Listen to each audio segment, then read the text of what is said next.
I was influenced by the rap culture, addicted to Lil Wayne, but I would hide the pain of that game I kept playing.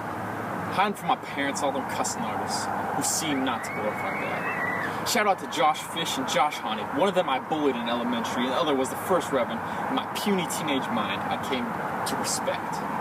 That goes out to my long walks in Minnesota at dusk, dressed in sweats and my black hoodie, smelling that mosquito sort of must, which through the pain caused me to be exactly where I am now, using prose and poems to ease the heat of this bitter cold world. To Dr. Beale, Mrs. Guernsey, and Mrs. Anita Mosey, they created me to be what you see as who I am, as disciplined as I am today.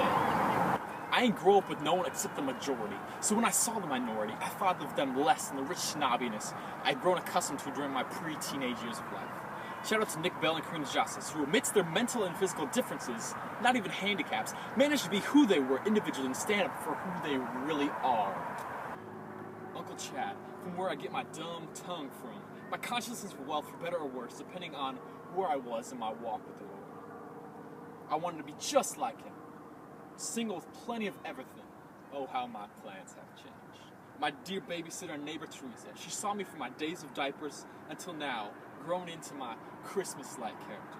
She taught me the Pledge of Allegiance and always pushed towards God, so she became more of a grandmother to me. MJ, Grandpa, Mr. Herman, Zach Fish, and Jeffrey Timian. Without these men, it would not be I who you'd be remembering.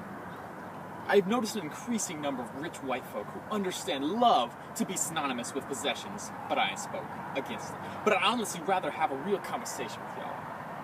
A huge shout out to Isaiah, a close friend of mine in high school. He knows now that a sacrifice of money to fulfill his passion was much less than cruel, as he dances now knowing he will earn less pay, which is pretty darn cruel.